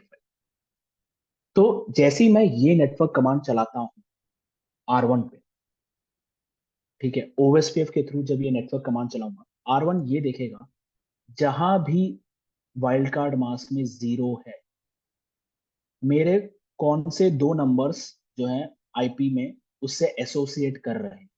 वो बेसिकली 10.1 है, वो ये दो को इग्नोर कर देगा क्योंकि वहां पे 255 है। तो ओएसपीएफ में जहां भी वाइल्ड कार्ड मास्क में 255 आएगा, आईपी एड्रेस के उन ऑक्टेट्स को ओएसपीएफ इग्नोर कर देगा, इग्नोर या फिर देखता भी नहीं। अब जहां 0 है, सिर्फ उन्हीं को वो रीड कर, और रीड करके करेगा क्या, वो ये देखता है कि आईपी एड्रेस में मेरे इस राउटर के जितने भी इंटरफेस हैं, मेरे इस राउटर के जितने भी इंटरफेस हैं, उनमें से कौन कौन से इंटरफेस में आईपी एड्रेस 10.1 से स्टार्ट हो रहा है। फिर से रिपीट कर रहा हूं, नेटवर्क कमांड से जैसे जो भी हम नेटवर्क कमांड देते हैं और वाइल्ड कार्ड मास्क कॉम्बिनेशन देखते हैं, जहां भी जीरो आता है ओएसपीएफ सिर्फ उन ऑक्टेट्स को कंसिडर करता है और ये देखता है कि उस राउटर के कौन कौन से इंटरफेस हैं जिनमें आईपी एड्रेस 10.1 से स्टार्ट हो रहा है। तो इस एग्जांपल में देखें तो ये वाला इंटरफेस 10.1 है, ये 10.1 है, ये 10.1 है, ये 10.1 है, ये 10.1। देखा जाए तो राउटर क्या करेगा, इन सभी इंटरफेस से ओएसपीएफ मैसेजेस भेजेगा। साथ ही साथ इन सभी नेटवर्क्स जो 10.1 से स्टार्ट हो रहे हैं, 10.1 नेटवर्क को इन सभी इंटरफेस से वो एडवर्टाइज भी करेगा। इन इंटरफेस के थ्रू उस उन नेटवर्क्स को एडवर्टाइज भी कर रहा है।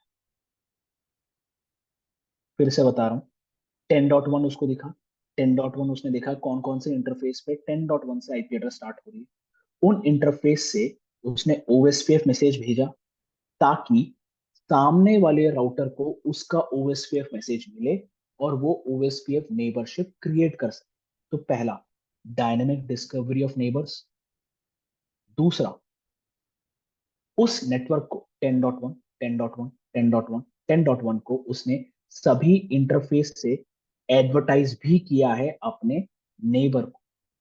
तो दो चीज वो कर रहा है नेटवर्क कमांड से।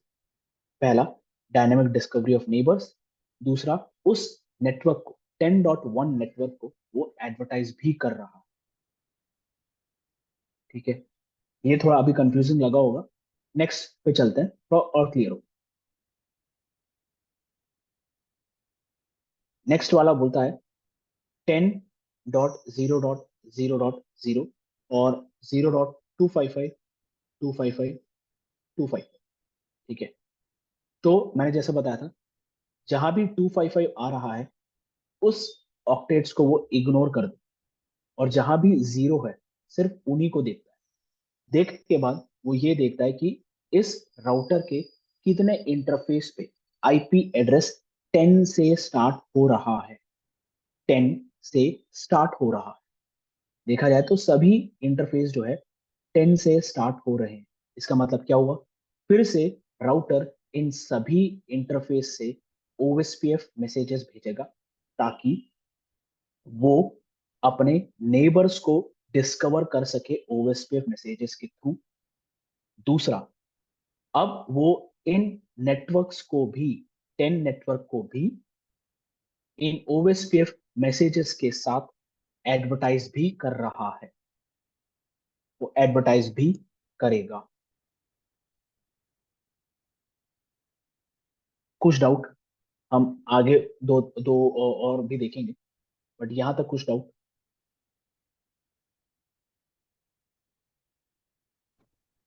अभी तो थोड़ा कंफ्यूजिंग लग रहा है, लेकिन अभी आगे देखते हाँ, हैं, कहीं बताओ क्लियर बताओ हो क्या जाएगा शायद। क्या कंफ्यूज, चलो ठीक है, मैं ये बताता हूँ, ये वाला बताओ। हम्म। 10.1.13.0 और इसका वाइल्ड कार्ड मास्क है 0.0.0.25। ठीक है, तो मैंने जैसे बताया था, वाइल्ड कार्ड मास्क में जहां भी 255 है वो उसको इग्नोर करेगा, जहां भी 000 है सिर्फ उन ऑक्टेट्स को पकड़ेगा। अब हम्म। वो ये देखेगा कि मेरे राउटर के कौन सा इंटरफेस 10.1.13 से स्टार्ट हो रहा है। ये नहीं है, 10.1.2.1 नहीं है, 10.1.14.1 नहीं है, 10.1.12.1। अब सिर्फ ये एक इंटरफेस बचा, इस इंटरफेस से वो ओएसपीएफ मैसेज आगे भेजेगा। जो भी राउटर कनेक्टेड है उस इंटरफेस, उस राउटर को भेजेगा विद द एक्सपेक्टेशन कि वो सामने वाले राउटर को डिस्कवर कर सके। साथ ही साथ वो 10.1.13.0 नेटवर्क को एडवर्टाइज कर रहा है, ये बोलते हुए कि भाई मेरे से 10.1.13.0 नेटवर्क कनेक्टेड है, तो अगर तुम्हारे पास कोई डेटा आता है जिसमें डेस्टिनेशन आईपी 10.1.13.0 से कोई भी नेटवर्क का आईपी हो, मेरे पास भेज देना।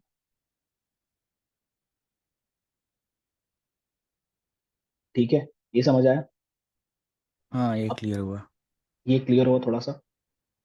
ठीक है, नेक्स्ट देखते हैं। इसका मतलब तो फिर वही हुआ ना, जो आज मेरी सेम नेटवर्क आईडी आएगी उसी को ही आगे वो फॉरवर्ड करेगा। Correct, correct.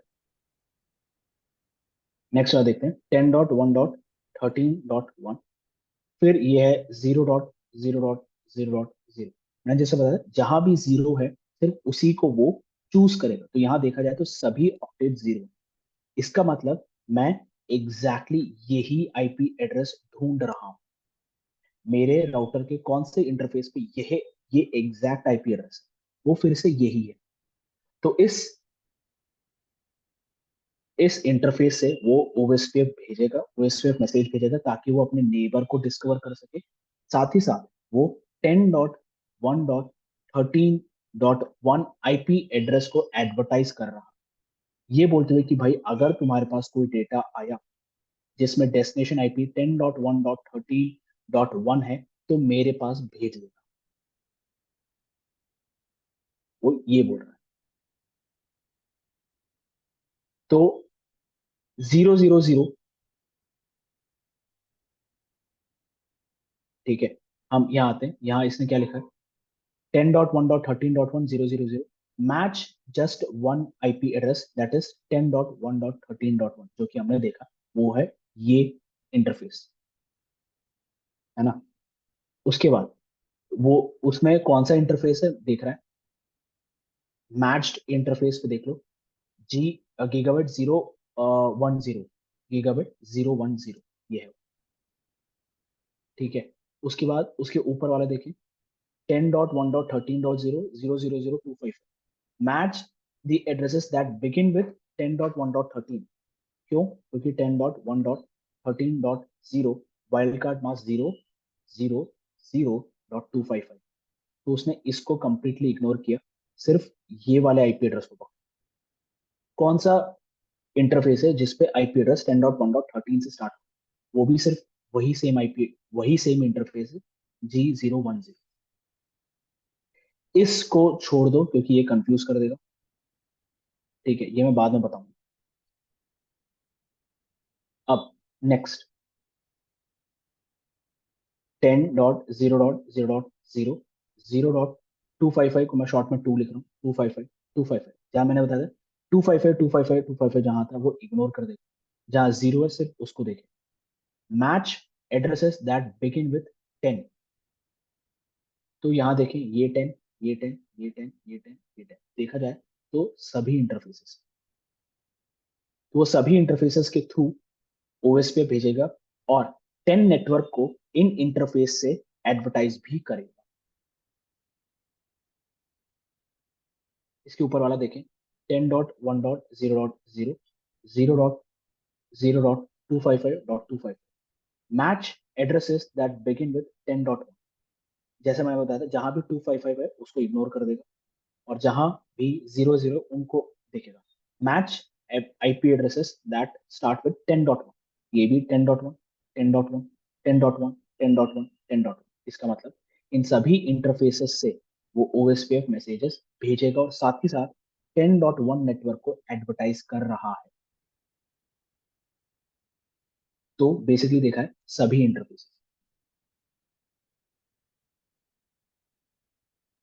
अब क्लियर हुआ नेटवर्क कमांड का क्या मतलब है और क्या इंपॉर्टेंस। हाँ, क्लियर तो हुआ, लेकिन मतलब फिर ऐसा मतलब हम लोग जब जब भी OSPF करेंगे कॉन्फ़िगर, तुम लोग को ऐसे ही करना होगा ये हाँ, सब? यही अच्छा, सिंटेक्स है, यही सिंटेक्स है तो हम बेसिकली। लोग खाली नेटवर्क को नहीं नहीं, इंट्रोड्यूस करेंगे?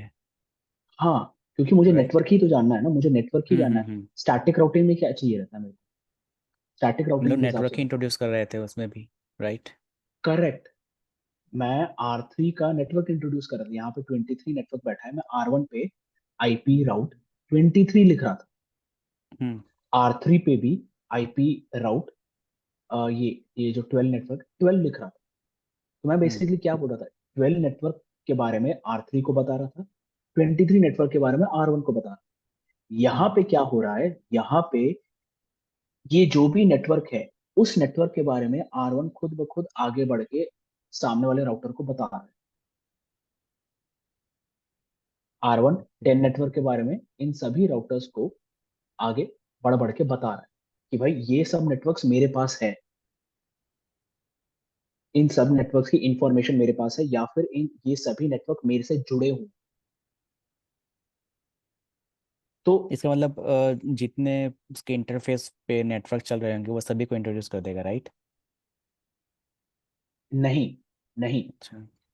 जो नेटवर्क नेटवर्क कमांड से हो रहा है, ठीक है, यहाँ पे ये वाले कमांड पे देखते हैं। अभी तुमने अच्छा वाला क्वेश्चन, हम्म ये इस वाले को देखें तो ये है 10.1.13.0, ठीक है, हम्म 0.0.0.25, इसको इग्नोर कर दिया। और कौन सा आईपी एड्रेस मैच हो रहा है, 10.1.13, जो कि ये वाला इंटरफेस, वो सिर्फ हम्म और सिर्फ 10.1. इस इंटरफेस से ओएसपीएफ आगे भेजेगा और सिर्फ इस नेटवर्क को एडवर्टाइज करना, 10.1.13 को ही एडवर्टाइज करना। तो हम्म यहां से अगर कोई डेटा आता है जिसमें डेस्टिनेशन आईपी 10.1.13 है, तो ये राउटर आगे फॉरवर्ड कर सकता है। पर ओके। अगर कोई और आया, जैसे कि बहुत सारे नेटवर्क है उसमें 11 है, 11 का डेटा आया, R3 को 11 के बारे में पता ही नहीं है क्योंकि R1 ने बताया ही नहीं, हम्म R1 ने उसके बारे में बताया ही नहीं क्योंकि मेरा नेटवर्क कमांड वैसा है, ठीक है। तो R3 हम्म को उसके बारे में पता ही नहीं है, आर और क्योंकि R1 ने उसको नहीं बताया तो R3 फॉरवर्ड भी नहीं करेगा। तो अगर आपको 10.1.11 के बारे में बताना है, 10.1.13 के बारे में बताना है, तो फिर आपको चूज करना पड़ेगा वैसा नेटवर्क कमांड, ठीक है। तो आपको 10.1.13.1 ये वाला एड्रेस मास्क चूज कर लो, 0 0 0 0, ठीक है, 10.1.11.1, ठीक है, 0 0 0 0 0 से क्या हो रहा है, मैंने बताया जहां भी जीरो है वो उन आईपी एड्रेसेस को मैच करेगा। तो यहाँ पे मैं एक स्पेसिफिक आईपी एड्रेस को बोल रहा हूँ, तो होगा ये R1 इस इंटरफेस के थ्रू, और 11 का आ गया, अच्छा 11 नहीं है, 12, चलो 12 कर दो, हम्म और इस इंटरफेस के थ्रू ये दोनों नेटवर्क को एडवर्टाइज करें। तो ठीक है, ये दोनों नेटवर्क को एडवर्टाइज करेगा और ये दोनों नेटवर्क से वो उन नेबर्स को इन दोनों नेटवर्क के बारे में बताए, ये बाकी नेटवर्क के बारे में वो नहीं बताए, और ये बाकी नेटवर्क के बारे में R2 और R3 को खबर भी नहीं।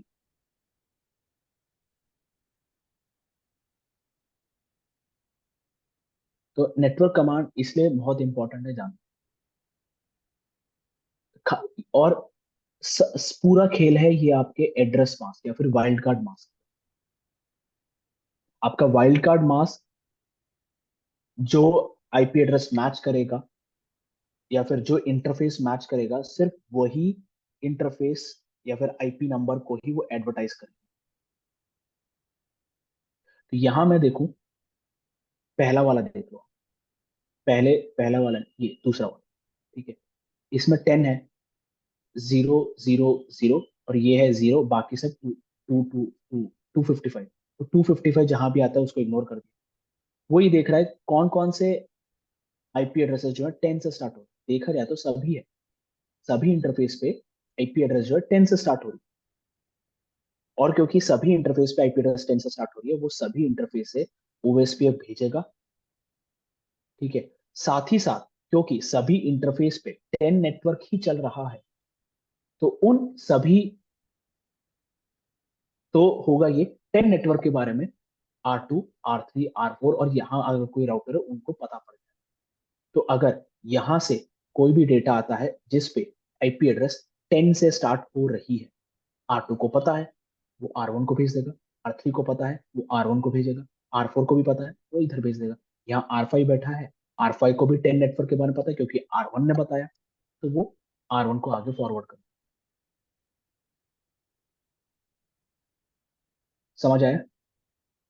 हाँ क्लियर हुआ, लेकिन मेरा अभी एक कन्फ्यूजन है कि यहाँ पे हाँ एक्चुअली कितने नेटवर्क चल रहे हैं यहाँ खाली, क्योंकि यहाँ डिफरेंट नेटवर्क चल रहे हैं ना, जैसे 10.1.12.0 एक अलग नेटवर्क हो गया राइट, करेक्ट। फिर 13.0 का अलग नेटवर्क हो गया, फिर 14.0 का एक अलग नेटवर्क हो गया। करेक्ट। तो फिर हम लोग ठीक खाली है। 10.0 का नेटवर्क क्यों ले रहे हैं, फिर यहाँ तो फिर तीन डिफरेंट नेटवर्क हो गए ना, तो फिर हम लोग तीन नेटवर्क का इंट्रोड्यूस करेंगे फिर राइट। नहीं देखो, मैं अलग अलग नेटवर्क्स को ऐसे डिफाइन करने के बजाय, हम्म ठीक है, 10.1.12.0 को अलग सा एडवर्टाइज करूँ, 10.1.13.0 को अलग सा एडवर्टाइज करूँ, 10.1.14 को अलग से एडवर्टाइज करूँ, ऐसे हम्म अलग अलग नेटवर्क कमांड लिखने के बजाय मैं इसको ऐसे लिख देता हूँ ना, 10.1.0.0 लिख देता हूँ, क्योंकि अच्छा ओके। है ना, ऐसा भी लिख सकता हूँ हम्म। ना, सिंगल शॉट में मैंने उसको कर दिया, कवर कर दिया। ओके ओके हाँ अब क्लियर होगा। और यहाँ पे जीरो, ये जीरो, यहाँ पे 255 कर दिया। हम्म। बट इसमें हो ये रहा है कि वो ये नहीं देख रहा कि भाई यहाँ यहाँ क्या नंबर है, वो ये नहीं देख रहा, वो हम्म। सिर्फ ये देख रहा है यहाँ क्या नंबर, ओके स्टार्ट कहाँ से हो रहा है खाली वो देख स्टार्ट रहा है कहाँ से राइट। हो रहा है, बस वो देख रहा है। तो अगर आप, क्या बोलते हैं, आप यहाँ पे देखो, यहाँ पे 1 भी है, यहाँ पे 2 भी है, आप चाहते हो कि हम्म। यहाँ से ना जाए, पर वो ओएस पे भेजे, क्योंकि हम्म। उसने 10.1 देखा, उसने आगे क्या ये नहीं देखा। ओके तो बेसिकली हम लोग लॉजिकली कंसोलिडेट कर रहे हैं राइट डिफरेंट नेटवर्क्स को। हाँ ओके करेक्ट। ओके अब क्लियर हो गया। तो तो फिर आप मतलब फिर कैसे मतलब मालूम चलेगा कि मुझे, जैसे यहाँ तो मुझे पूरी पिक्चर दिख रही है कि मेरे नेटवर्क में ये आईपीज हैं, मतलब ये नेटवर्क चल रहा है, तो मैं ये हम्म, नेटवर्क कमांड दूंगा। लेकिन हम्म, अगर जब बड़े नेटवर्क होंगे तब उसमें कैसे मालूम चलेगा कि मुझे ये नेटवर्क कमांड देना होगा या देना आप चाहिए। आप उस नेटवर्क के एडमिन हो, को पता होना ओके चाहिए ओके। आपके नेटवर्क में कौन कौन सी आईपी एड्रेस चल रही है। या हम्म। फिर आप ऑब्वियसली एक राउटर पे एक्सेस लोगे, है ना, हम्म एक राउटर पे एक्सेस लोगे, आप उस पर चला दो शो आईपी एड्रेसेस, चला दो, तो आपको पता पड़ जाएगा उस राउटर पे कौन कौन से इंटरफेस चल रहा है और उन इंटरफेस पे कौन कौन सी आईपी एड्रेसेस। ओके। आप वैसा करोगे तो भी आपको आईपी एड्रेस की खबर आ हम्म जाएगी। ओके। और आपको जो आईपी एड्रेस एडवर्टाइज करना है, वो हम्म आपको एक कस्टमर रिक्वायरमेंट पे, आपका अच्छा ओके। कस्टमर बोलेगा भाई मेरे पास, कस्टमर ने चलो मान बोला कि भाई मेरे पास इतने आईपी एड्रेस है, ये सब मेरे आईपी एड्रेस है, बट मैं चाहता हम्म हूँ कि भाई सिर्फ 10.12 और 10.13 ही एडवर्टाइज, हम्म। ठीक है, तो अब फिर उस हिसाब से आप ओएसपीएफ कमांड चलाओगे, ओके 10.1.12.1 जीरो जीरो हम्म। जीरो, ठीक है, फिर 10.1.13.1 000, आपको ऐसे दो नेटवर्क कमांड चलाने पड़ते, ओके। क्योंकि अगर आपने 10.1.0 ऐसा चला दिया और 0.0.255 कर दिया इसको, हम्म। तो होगा ये सभी उस पर कंसोलिडेट हो जाएंगे, जो कि आपका ओके कस्टमर नहीं चाहता। तो फिर रीजन क्या हो सकता है कि वो नहीं चाहेगा ऐसा करना। उसकी रिक्वायरमेंट है, वो नहीं चाहता। यू कैन अच्छा नॉट मतलब क्वेश्चन योर पता नहीं। कस्टमर कि क्यों नहीं चाहते हो। हम्म। नहीं नहीं वो तो ठीक है, तो हम लोग है ना, क्वेश्चन नहीं करेंगे, वो तो जैसा कहे वैसे ही करना पड़ेगा। Exactly exactly. उसके भी कारण हो सकते हैं, क्या पता ये जो है लैंड नेटवर्क की तरफ जा रहा हूँ, वो नहीं चाहता कि भाई लैंड वाले जो है पब्लिक में जाए, हम्म। है ना, अगर लैंड पब्लिक में गया तो पब्लिक भी लैंड में आ सकता है, इस वजह से वो ओके। चाहता हो कि भाई वो ना जाए। हम्म। बहुत सारे कारण हो सकते हैं। Okay okay. ठीक है, तो हम्म। यहाँ पे देखा जाए, यहाँ पे जो मैंने नेटवर्क कमांड लिखा है, नेटवर्क 12 0 0 0 0 255 255 255, ठीक है, तो इससे क्या होगा, 255 255 255 जहां भी है वो उसको इग्नोर कर देगा, वो देखेगा जीरो किससे करस्पॉन्ड कर रहा है, 12 से। वो फिर ये देखेगा मेरे राउटर पे कौन सा इंटरफेस जो है 12 से स्टार्ट हो रहा है, जो कि है सिर्फ ये वाला इंटरफेस। और इस इंटरफेस से वो सिर्फ और सिर्फ 12 नेटवर्क के बारे में इस इंटरफेस से ओएसपीएफ मैसेज भेज दे। ठीक है, इस इंटरफेस से ओएसपीएफ मैसेज आगे भेज दे। R2 पे भी हम सिमिलर कमांड चलाएंगे, राउटर ओएसपीएफ 1 12.0.0.0 0.255.255.255 एरिया से। R2 भी ये देखेगा कि मेरे कौन से इंटरफेस पे आईपी एड्रेस जो है 12 से चल रहा है, और उस इंटरफेस से वो आगे ओएसपीएफ मैसेज भेज देगा, जिससे दो चीजें होंगी जो मैंने बताया। एक, डायनेमिक डिस्कवरी ऑफ नेबर्स, साथ ही साथ वो नेटवर्क नेटवर्क जो कमांड में है वो एडवर्टाइज। ठीक है, हम्म, तो ये इससे दोनों राउटर्स ने आगे ओएसपीएफ मैसेज। अब मैं यहाँ पे वापस ड्रॉ कर देता हूँ R1, ये 1.1.1.1, और ये 2.2.2.3, 12.0.0.1, 12.0.0.2। जैसा मैंने बताया, R1 में जैसे ही हमने नेटवर्क कमांड कॉन्फ़िगर किया, R1 जो है आगे ओएसपीएफ मैसेज भेज। अब ये ओएसपीएफ मैसेज को हम OSPF hello message, hello OSPF message, ठीक है, ओएसपीएफ हेलो मैसेज R1 भी यही करेगा, R2 भी यही करेगा। इस ओएसपीएफ हेलो मैसेज के थ्रू ही ये दोनों चीजें होती, dynamic discovery of neighbours and advertising the network configure. ये दोनों चीजें ओएसपीएफ हेलो मैसेज के थ्रू। अब इस ओएसपीएफ हेलो मैसेज में होता क्या क्या?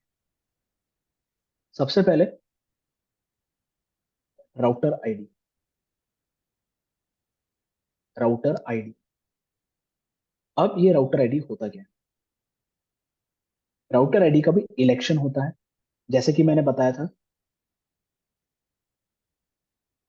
सर हाँ चलो, ये राउटर आईडी होता है। अब राउटर आईडी का इलेक्शन होता है। वो इलेक्शन ये होता है कि भाई, अगर मेरे राउटर पर कोई भी लूप बैक एड्रेस कॉन्फ़िगर्ड है, तो जो भी हाईएस्ट लूप बैक एड्रेस है वो बनेगा मेरा राउटर आईडी। यहाँ पे 1.1.1.1 है, मैं अगर हम्म, 1.1.2 कर दूं, 1.1.1.3 कर दूं, फिर से 1.1.1.3 हाईएस्ट लूप बैक है, वो बन जाएगा मेरा राउटर आईडी। ठीक है, हम्म, तो इस एग्जांपल के हिसाब से सिर्फ एक ही लूप बैक एड्रेस है, तो वो बन जाएगा उसका राउटर आईडी। अगर मेरे पास लूप बैक एड्रेस नहीं है, मैंने कोई भी लूप बैक एड्रेस क्रिएट नहीं किया, तो highest interface IP, highest interface IP बन जाएगा मेरा राउटर आईडी। तो अगर मैंने यहाँ पे लूप बैक एड्रेस नहीं कॉन्फ़िगर किया R1 और R2 पे, है ना, तो R1 का राउटर आईडी बनेगा 12.0.0.1, और R2 का राउटर आईडी बन जाएगा 12.0.0.2 इंटरफेस आईपी, है ना।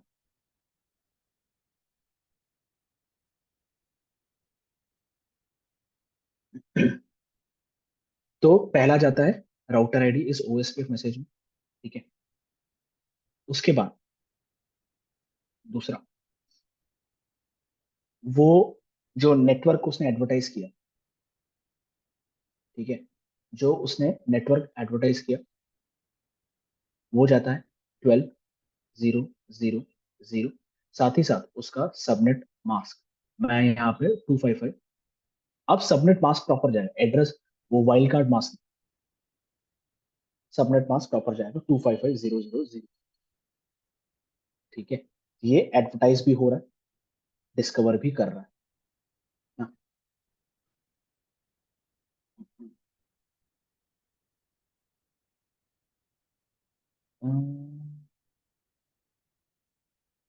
सॉरी, नेटवर्क नहीं जाता है, ठीक। ओएसपीएफ हेलो मैसेज में नेटवर्क नहीं जाता है, ठीक है। राउटर आईडी जाती है। उसके बाद एक हेलो टाइमर।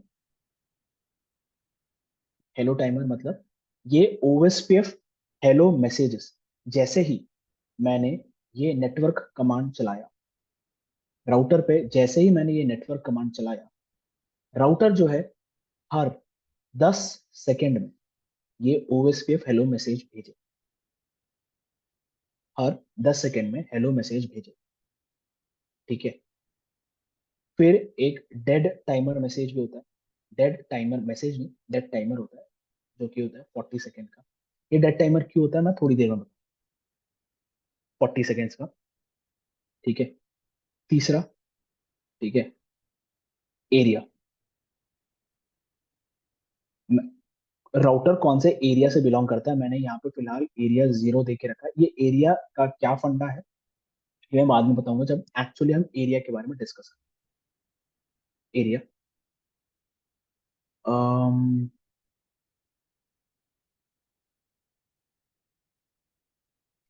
हाँ, ठीक है। Router ID, hello timer, dead timer और एरिया से, और एरिया, ये तीन बेसिक चीजें होती है जो ओएसपीएफ जो है अपने हेलो मैसेज से आगे भेजता है। इन ही कुछ कंटेंट से वो डायनेमिक डिस्कवरी ऑफ नेबर्स करता है। तो यहाँ पे अगर मैं देखूं, तो जब R1 पे नेटवर्क कमांड चलाएंगे, ठीक है, तो R1 की राउटर आईडी क्या होगी? 1.1.1.1, क्योंकि मैंने जैसे बताया था, लूप राउटर आईडी का इलेक्शन होता है। पहला, हाईएस्ट लूपबैक होना चाहिए। हाईएस्ट लूपबैक नहीं हुआ तो हाईएस्ट इंटरफेस है। यहाँ पे R1 के पास लूपबैक है, तो R1 की राउटर आईडी बन गई 1.1.1। R2 पे जब हम नेटवर्क कमांड चलाएंगे, R2 भी अपना एक ओएसपीएफ हेलो मैसेज भेजेगा, जिसपे R2 अपना राउटर आईडी लगा के भेजेगा 2.2.2.2। दोनों एक दूसरे को सेम टाइमर भेजेंगे। दोनों एक दूसरे को सेम टाइमर भेजेंगे, और दोनों पे मैंने क्योंकि सेम एरिया कॉन्फ़िगर किया है, तो एरिया भी दोनों का 0 होगा। अब कुछ कंडीशंस हमें जानना पड़ेगा। जब भी कोई दो राउटर्स डायनामिक डिस्कवरी करते हैं, ओएसपीएफ हेलो मैसेजेस एक दूसरे को भेजते हैं, तो राउटर आईडी सेम नहीं होना चाहिए। राउटर आईडी सेम नहीं होना चाहिए, ठीक है।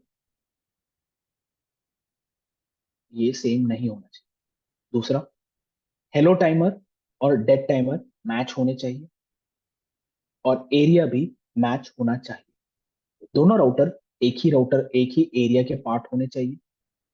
अगर दो राउटर्स के बीच में आप ओएसपीएफ नेबरशिप क्रिएट कर रहे हो, तो दोनों राउटर्स एक ही एरिया के पार्ट होने चाहिए। उनके हेलो टाइमर और डेड टाइमर मैच होना चाहिए, और राउटर आईडी सेम नहीं होना चाहिए। सेम नहीं होना चाहिए। ये कंडीशंस है डायनेमिक डिस्कवरी के लिए। अगर दोनों राउटर्स में से दोनों राउटर की राउटर आईडी सेम हुई 1.1.1.1, आपका ओएसपीएफ फेल हो जाए, वो आगे बढ़ेगा भी नहीं, ठीक है। ये हेलो टाइमर और डेड टाइमर क्यों मैच होना चाहिए ये मैं बाद में बताऊं, बट ये प्लीज याद रखना। एरिया मैच होना चाहिए। जैसे कि मैंने बताया था कि हम ओएसपीएफ जो है, ओएसपीएफ कोई भी routing protocol, EIGRP, OSPF, ISS, ये तीनों प्रोटोकॉल जो है हम डायरेक्टली कनेक्टेड नेबर्स के बीच में चलाते हैं, और दोनों नेबर्स का सेम एरिया में होना जरूरी है। अगर दोनों राउटर्स सेम एरिया में नहीं है, ओएसपीएफ फेल हो जाएगा। इस वजह से ये तीन कंडीशंस इंपॉर्टेंट है। राउटर आईडी सेम नहीं होना चाहिए, hello timer dead timer match होना चाहिए, और सेम एरिया में होने चाहिए, ठीक है। तो मैं जल्दी से आपको दिखाता हूँ।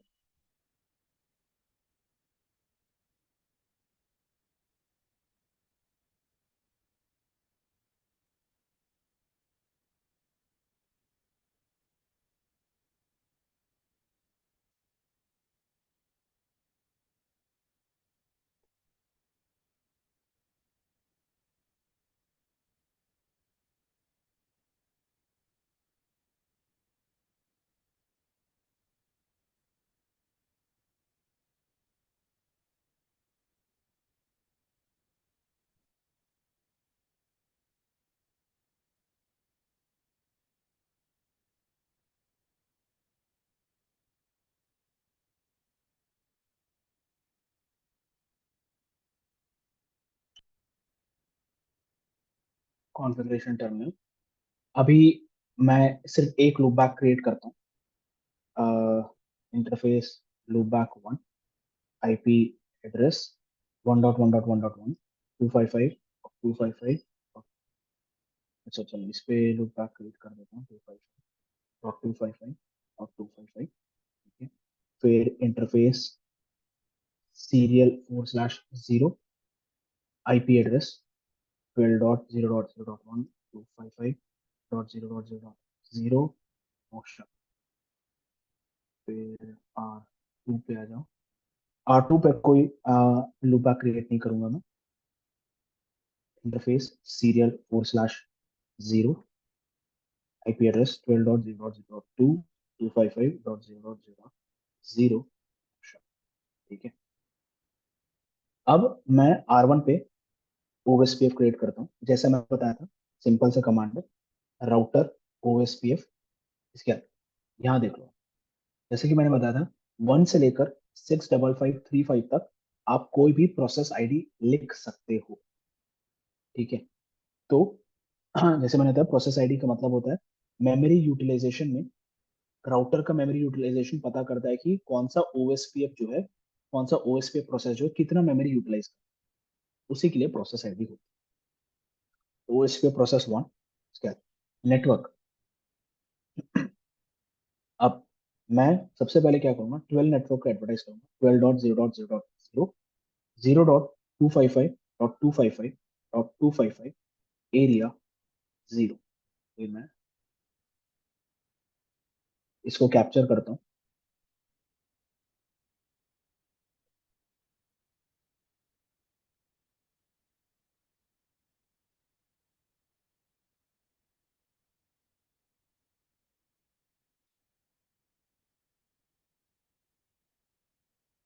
वैसे चल रहा है ना?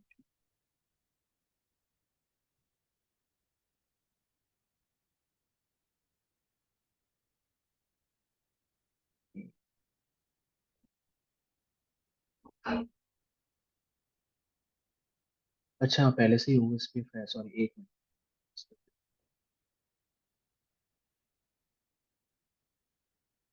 कॉन्फ़िगरेशन का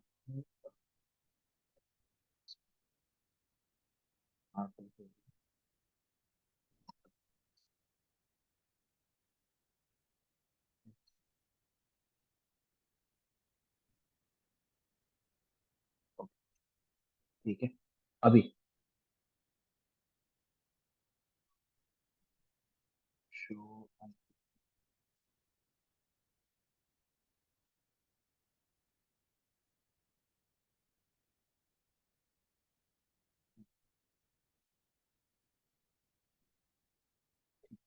to dot to dot one dot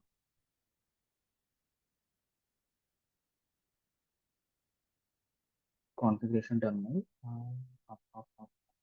ठीक है, राउटर ओएसपीएफ वन। ठीक है, फिर नेटवर्क 12.0.0.0 0.255.255.255 एरिया जीरो। अब जैसा कि मैंने बताया था कि जब मैं ये कमांड डालता हूँ तो दो चीजें होंगी। ओएसपीएफ ही देखेगा जहां भी जीरो है, कौन से इंटरफेस पे आईपी एड्रेस उस नंबर से स्टार्ट हो रही है, तो उस नंबर उस इंटरफेस से वो हेलो ओएसपीएफ मैसेजेस भेजना शुरू कर देगा। ये हमने अभी तक देखा। तो यहाँ पे हम देखें, और ये कब कब भेजेगा, हर 10 सेकेंड में ये ओएसपीएफ मैसेजेस भेजेगा। तो यहाँ पे हम देख सकते हैं कि ये देखो 12001 से, ठीक है, यहाँ पे, ठीक है,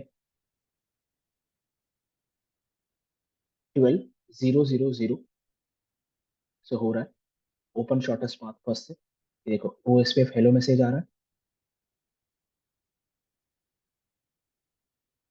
ठीक है, अब यहाँ पे हम देखें तो क्या क्या हमें देखने को मिलेगा। यहाँ पे वो बोल रहा है इस ओएसपीएफ राउटर की राउटर आईडी क्या है, 1.1.2.1। क्योंकि R1 पे मैंने दो लूपबैक्स क्रिएट करके रखे, 1.1.1.1 और 1.1.2.1। दोनों में 1.1.2.1 is a higher loopback address, है ना। तो मैंने बताया था सबसे पहले राउटर आईडी चूज होता है, ठीक है। तो कंडीशन ये है कि हाईएस्ट लूप बैक होना चाहिए, अगर लूप बैक नहीं हुआ तो हाईएस्ट इंटरफेस आईपी होना चाहिए। तो यहाँ पे लूप बैक है मेरे पास राउटर पे 1.1.1.2.1, तो वो बन गया मेरा राउटर आईडी। उसके बाद एरिया, एरिया क्या है, वो ये भेजता है 000 है एरिया इसका, ठीक है। उसके बाद जैसे मैंने बताया था कि कहाँ गया,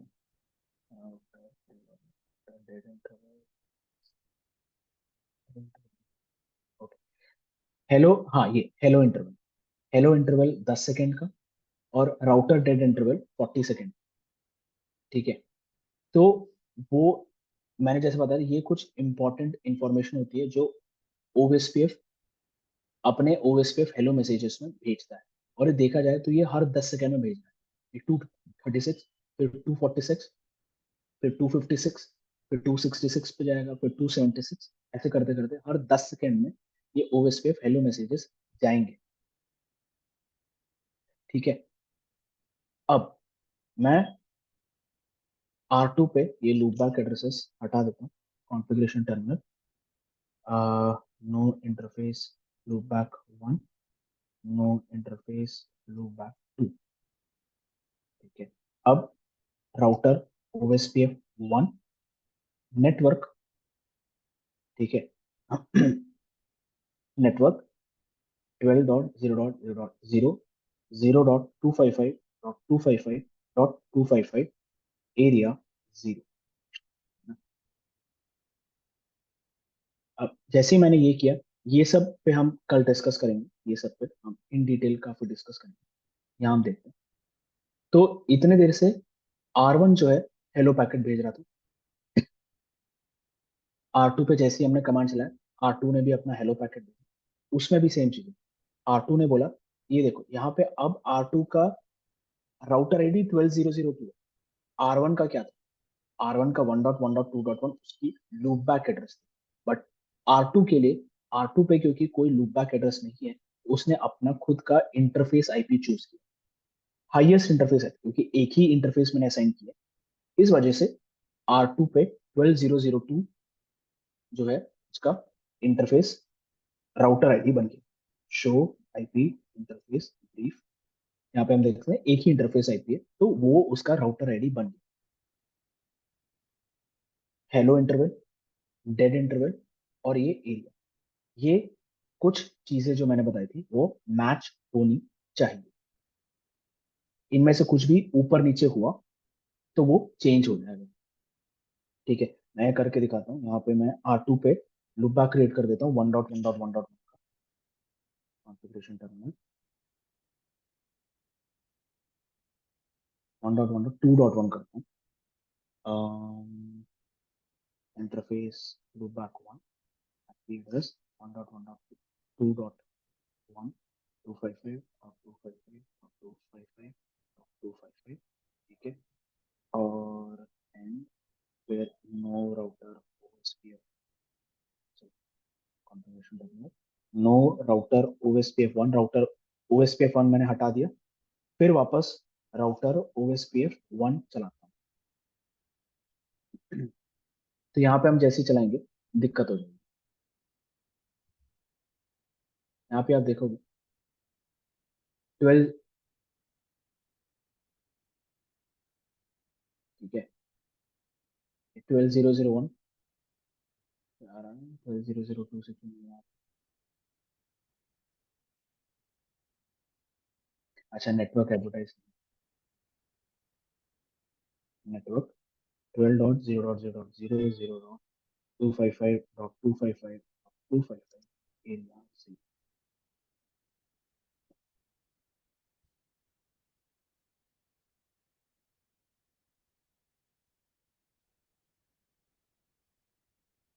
यहाँ हम देखेंगे यहाँ क्या बोल रहे हैं, OSPF duplicate router ID of the neighbor.